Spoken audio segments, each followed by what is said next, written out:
Hey everybody, welcome to Training This Morning. I'm your host Joe, and Matt is not with me today. Matt is actually in Orlando at a conference, learning how we can continue to strive and get better as a church in a couple areas of our ministry. And so we missed Matt this week, but we hope that he's having a good time. Actually, I have like a live look in to what his experience is in Orlando. So let's go ahead and check out what's going on there. Matt, I hope that you brought some ointment to help you with all that sunburn. So hopefully you get back here soon in one piece. Well, as we do on Trending, we like to try to take at least one topic that's trending right now in the world out there, in our culture, and we try to find some way to share some of our faith and the angle with that. And so I've got a couple different topics for us today. Hopefully this is a shorter episode for those of you who are among the trending faithful out there. The first one is a holiday that maybe we're not quite aware of, but it's a holiday that's popular in other religion. It's called the holiday of Holi. And you probably best know it as the holiday where there's a lot of different colors and dust being thrown in the air, a lot of celebration in the streets. It's because it is a celebration of color. It's usually situated here at the seam of transition between the winter and the spring seasons. It's a celebration of the world coming into life and colors blooming on trees. We actually get into the sacred text where this holiday comes from. It's also a story of a good triumphing over evil. And so what better way to celebrate good triumphing over evil than music and celebration and dancing and being together in the streets. And so I'm not sure if there is a holy celebration in the city of Wichita. There could be, because there seems to be celebrations for this all over the place. So if you can't find one that's around here, if you're interested, you got to go to YouTube, or there's a lot of different news outlets that are covering Holi. And so it's just a good thing for us to be aware of. And it might be a topic of conversation with some of our non-Christian neighbors. Speaking of, I remember being in Atlanta several years ago, and we had a good friend of ours who was one who was very neighborly. She was in her community. I think she was even on the HOA team. And she came to us one day because she was wondering if we could give her some advice. Her neighbors a couple doors down, who she really loved and she had befriended, actually invited her to a holy celebration. And she knew it wasn't Christian, and so she wondered what she should do. And of course, with a lot of with a faith as big as ours, worldwide as ours, there's a sense where there's probably a variance of answers of what the Christian tradition and even Christians in our lives would say about attending not a celebration of Holi.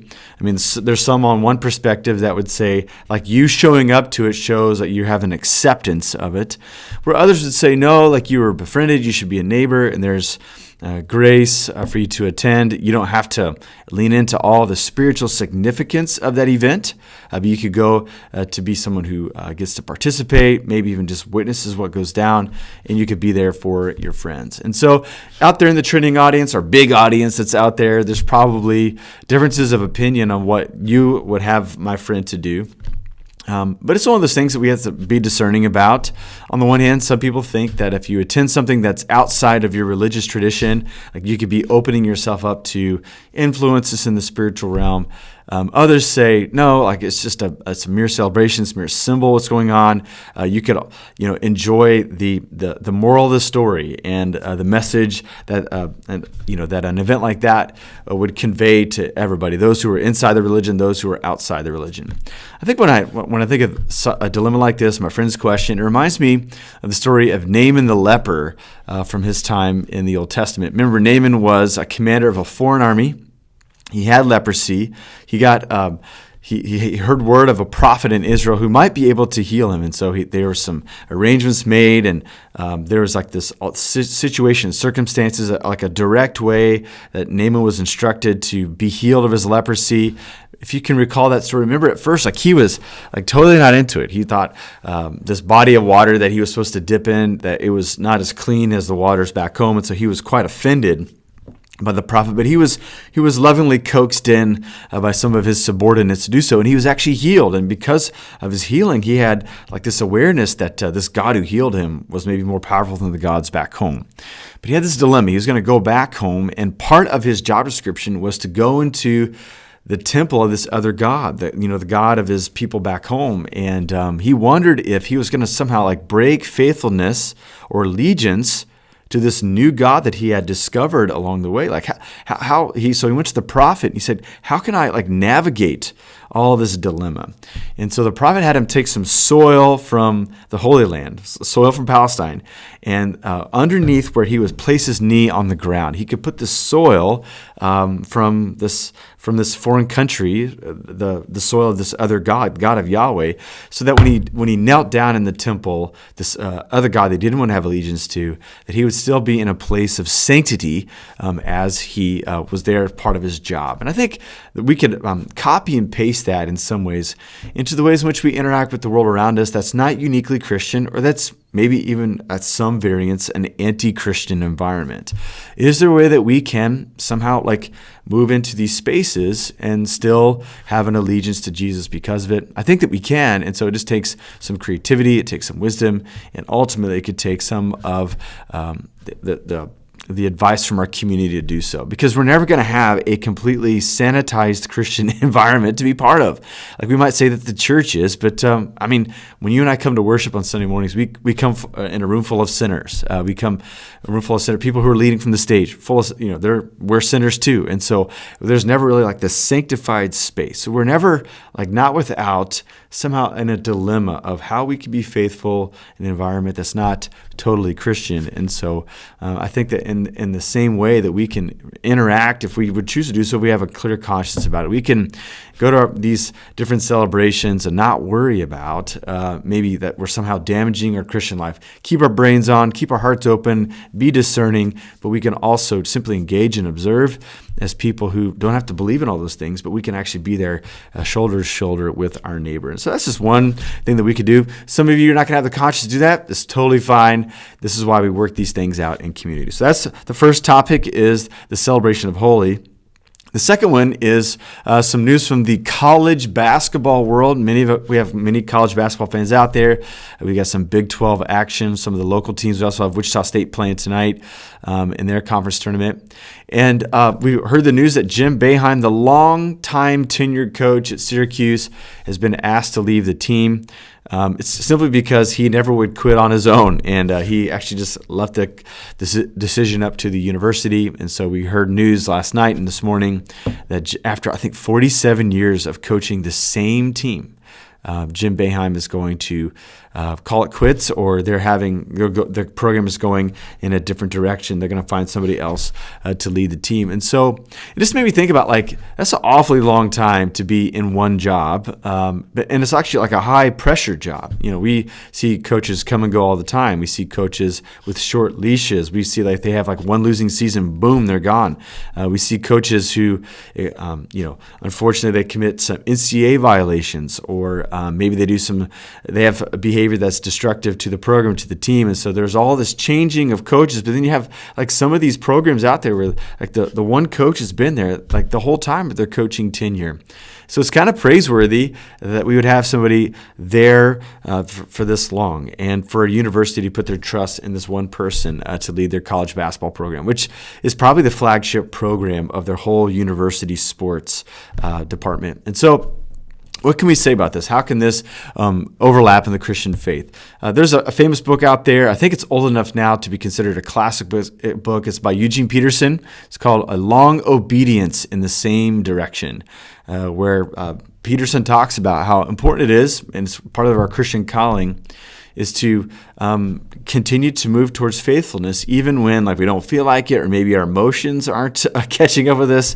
We'd rather do something else, but to wake up and to live into the commitments of what it means to be Christian. Because that's what happens at our baptism. Our baptism, we make this vow, this allegiance to God, that we're going to follow Jesus. And let me tell you, in the tank at that moment, we are filled with a rush of emotions. We're overcome with emotion and joy and pride of being a Christian. But then Tuesday morning comes along, right? And we haven't had a lot of sleep, and we're a little bit cranky. And the sermon, perhaps last Sunday, wasn't very exciting. And it seems like we sing some of the same worship songs over and over again. All of a sudden, the high emotional moment that we had in the tank is just not the same anymore. And so what are we going to do? And so part of the call of discipleship is to say, okay, with or without the heightened emotion, I do want to follow Jesus and to go in this one direction. And I think some of us, we have a personality for that. We don't need a whole lot of new stuff. We don't need a whole lot of exciting things going on, and we just wake up and we commit to the things and we follow through with the things that we're committed to. There's some other of us, like myself, man, I'm an Enneagram 7. I love new stuff all the time. Like I would love to spice some things up, right? And to see some new energy into the same things, or change directions to do something new because of all the excitement that comes in something new. Like we have to learn that it's important for us to follow through with our commitments. And so what could be some things that we could do like that could help us? Because some of us might just say, hey, like I'm in the first camp. You don't need to instruct me. I don't need to be coached. Like I don't need to be convinced again and again, persuaded again and again with the most deepest commitments that I have in my life. I just wake up and I don't know why it is, but I just follow through with it. There's some of us in that second camp but we just can't help but to admit that there are times where our enthusiasm wanes. Like, so what can we do in order to keep our commitments in the same direction, like to embody this spirit that Coach Jim Boeheim had? I would just say, like, focus on the habits that we have. I think sometimes things get stale because we get bored with the habits that we have. But what I love about the Christian tradition is that pastors and theologians and church practitioners have tried to find new ways over the generations of the church to call us to the same things: the worship of God, the service of God, the building up the community of believers, the sharing of the gospel to those who aren't yet believers. Like, those are the same things that we've been doing from the very beginning.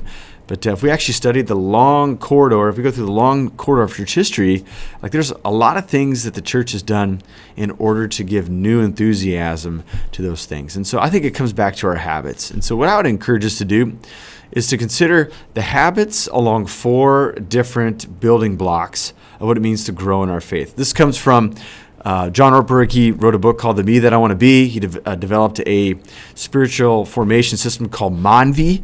And he says there are 4 building blocks of the Christian life that help us grow in the Christian faith. And it's good to think, okay, how can I uniquely do those things for the way that I was created? But as long as these 4 common things are in our life, no matter how different we are from the person next to us, we will grow in the same Christian faith because of these 4 things. The first thing is learning how to connect with God. Some of us connect with God through nature. And so what we need to do is give ourselves to the habit of getting outdoors, no matter how warm or how cold it is. Pick a good time of day. That's what I love about some of our weather apps. We can look like hour after hour in the forecast and see what might be the best time for us to get outside, get into nature, even take a drive outside the city limits, and to just sit in nature, to listen to the sounds, to look at the sky, to encounter a new tree, or to go to a creek nearby to try to find a way to encounter the created world around us. Some of us, it's study. Some of us, it's community and conversation with our friends. For some of us, it's solitude and silence and prayer. Whatever it is, try to find a way to have a sit down with God as regularly as possible. The second thing is to learn new information. We've learned through the sermon series that we're doing right now, the series on transformation, that part of our growing in our faith is to be transformed by the renewing of our minds. So we're going to have to take in new information. And so some of us, we can sit in a room and hear a lecture, and that's the way that we love to take in new information. Some of us, we'd rather like listen to a podcast. So as we're on our morning walk or morning run or morning commute, like just devouring the habit of taking in a podcast. Some of us are just ferocious readers, and so maybe we should set a goal for how many books a month or how many books a year that we're going to read. Instead of just reading stuff that's outside the faith or something that maybe is just tangentially spiritual, what if we work in a book or 2 out of the 4 that we read this month that deals directly with our faith? So we have to learn to take in some new information. The third thing that Ortberg prescribes is dwelling in community. There is no solo Christian. What we find in Christianity is that just as God exists in community, in the 3-in-1 and the Trinity, vibrant Christian life happens within community. And so we have to find, what does Christian community look like for us uniquely, okay? And so I would say some of us, it might just be 2 or 3 people, and that's totally fine. For some of us, it might be a larger crowd. What I love about Ridgepoint is that we've got a variety of group sizes so that whatever your community quotient is. Like, you can find a fit for that here in our church community. Some of you might say, I actually have a group of Christian friends in my workplace. That's great. However you find Christian community where there's like studying and carrying the burdens, sharing struggles, taking in new content and wrestling with the beliefs of Christianity together. Like, that's what happens within Christian community. And so I encourage you to find out whatever that means for you. And last but not least is to be a serving person who serves and who gives of themselves for the sake of others. This is what Jesus said in Mark chapter 10, that he did not come to be served, but to serve others and to give his life as a ransom for many. And so many of us, like, there are certain causes or there's certain issues out in our world that this call out to us. Like, we don't have to be convinced. We don't have to be persuaded. Like, we will get involved with those causes. You can do that within the church, within our local ministries that we have here to serve the body of Christ at Ridgepoint.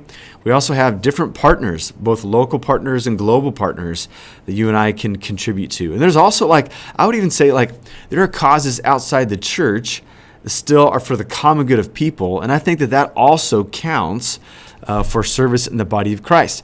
Like, for whatever reason, when I ran my first St. Jude half marathon in Memphis, I had this connection with this need to see childhood cancers to be amended. And so I continue year after year, find unique ways to help out with the cause of St. Jude. It's not a uniquely Christian organization, but you and I think, could conclude that they are doing what would be the common good and faithful work that looks a whole lot like Christianity, and there are a lot of Christians who work inside of St. Jude, and so I think that's the way in which I give out to the world around me. So those 4 things: connecting with God, learning new information, dwelling in community, and serving others, and habits along those 4 those 4 ideas help us to have a long obedience in the same direction. Well, that's going to be all that I want to share today. I can go on and on, particularly about that last one, because, what a cool thing for someone to work in the same place for 47 years. But I don't trust myself going any longer. I need my sidekick. I feel like Chewbacca without Han Solo here. And so Matt will be back next week. We'll come back next Thursday with another trending, more topics to talk about. So thanks for tuning in today. I'll see you next time. Have a great weekend. If you're here in Wichita this weekend, we're continuing our Who Am I Becoming series. We're going to talk more about our discipleship outcomes, ways in which we see people grow as they situate themselves here as a member of Ridgepoint. So we hope that you come worship with us and grow in your faith alongside of us. So thanks for tuning in. I'll see you next time.